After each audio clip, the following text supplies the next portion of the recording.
युगप्रवर्तक सामाजिक सेवा संघ व सुभद्रा आई बहुउद्देशीय संस्था यांच्या वतीने भगवान गौतम बुद्ध, शिवाजी महाराज, महात्मा ज्योतिबा फुले व भारतरत्न डॉक्टर बाबासाहेब आंबेडकर या महामानवांच्या जयंतीनिमित्ताने महिला गुणगौरव सोहळा पार पडला। यावेळी माजी आमदार मंदाताई म्हात्रे प्रमुख पाहुण्या म्हणून उपस्थित होत्या। युगप्रवर्तक सामाजिक सेवा संघ व सुभद्रा आई बहुउद्देशीय संस्थेच्या वतीने भगवान गौतम बुद्ध, छत्रपती शिवाजी महाराज, महात्मा ज्योतिबा फुले, भारतरत्न डॉक्टर बाबासाहेब आंबेडकर या महामानवांच्या जयंती उत्सवानिमित्ताने ऐरोली येथील विविध सेक्टर्समधील राजकीय, सामाजिक आणि शैक्षणिक क्षेत्रामध्ये योगदान दिल्याबद्दल महिला गुणगौरव सोहळ्याचे आयोजन करण्यात आले होतं। या सोहळ्यास माजी आमदार मंदाताई म्हात्रे, नवी मुंबई महानगरपालिकेच्या माजी प्रथम महिला महापौर सुषमाताई दंडे, नगरसेविका सुभद्रा वाडे प्रमुख पाहुण्या म्हणून उपस्थित होत्या। यावेळी मंदाताई म्हात्रे यांच्या हस्ते राजकीय, सामाजिक व शैक्षणिक क्षेत्रामध्ये मोलाचं योगदान देणाऱ्या महिलांचा सत्कार करण्यात आला।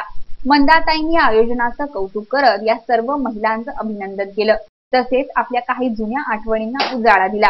वेगवेगळ्या क्षेत्रात काम करणारा मुलांना, मुलींना, महिलांना पुरस्कार देऊन त्यांना सन्मानित करण्याचं काम संजू वाडे आणि सुरेखा वाडे करत आहेत। आज त्यांच्या आईच्या नावाने त्या नगरसेविका आहेत। त्यांच्या आईच्या नावाने त्यांनी संस्था उघडून त्यांच्या गावाला नाही तर नव्या मुंबईला होता सामुदायिक विवाह सोहळा, त्यात सुद्धा संजू वाडेजी, त्यांची फॅमिली, त्यांचे मित्र परिवार, त्यांचे खानदेशी मित्रमंडळ यांनी अतिशय मोलाचं काम केलं होतं। संजूजींना मी एवढंच सांगेन, जनतेमध्ये काम करत राहा। पद असो अगर नसो, पद असलं म्हणजेच काम करता येतं असं नाही।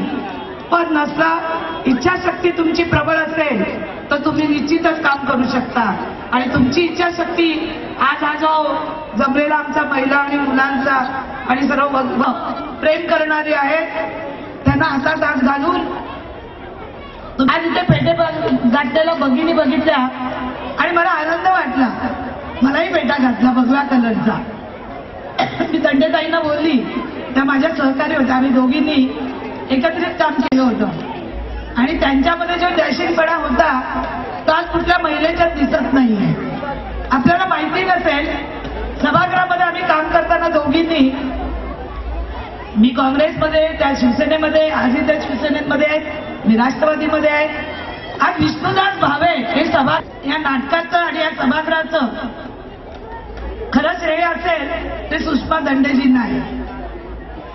त्यांनी शिडकोत जाऊन मीटिंग घेतली, त्यांचा आक्रमकपणा दाखवला, त्यांचं प्रभुत्व दाखवलं भाषणावरचं। आणि ही महानगरपालिकेची वास्तू, सिडकोची वास्तू महानगरपालिकेला कशी मिळेल? पूर्वी 14 गावात पाणी नसायचं, महापौर होत्या। मी ताईंना भेटली, मी म्हणाला आम्ही अंडा मोर्चा काढू, तुम्ही महिला महापौर आहात, महिलांच्या डोक्यावरचा पाण्याचा अंडा तुम्ही उतरवला पाहिजे। त्यांनी ताबडतोब मीटिंग लावली आणि सगळ्या 14 अशा त्या महापौर होत्या। सगळ्यांनी एकदा त्यांच्यासाठी पण टाळ्या वाजवा। आपल्याला माहिती आहे काही करू शकतात। आज वाड्यांची आई, या आईला गिनती कमी येत असेल पण व्यवहारात कधी ती चुकली नसेल। आपली सर्वांची आई शिकली नव्हती पण व्यवहार ज्ञान, संसार चालवण्याचं ज्ञान तिला अतिशय होतं। आणि म्हणून महिलांना कोणी कमी समजू नका, महिलांना कोणी आपला समजू नका।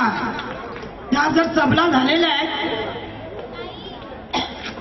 त्यांनी जर हातात दंडुका घेतला त्यांना पळता भुई तोडी होणार आहे।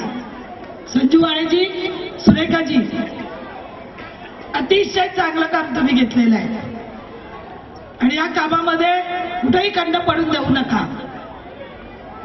कुठलीही मदत तुम्हाला लागली तर आम्ही अभिनंदन करते आणि ज्यांना नाही मिळालं त्यांनी पुढच्या वर्षी आपल्याला पुरस्कार कसा मिळेल त्याचा प्रयत्न करा। त्यांनाही माझ्या शुभेच्छा देते। यावेळी मोठ्या संख्येने महिला उपस्थित होत्या। Video journalist Suraj Kamble, MBT।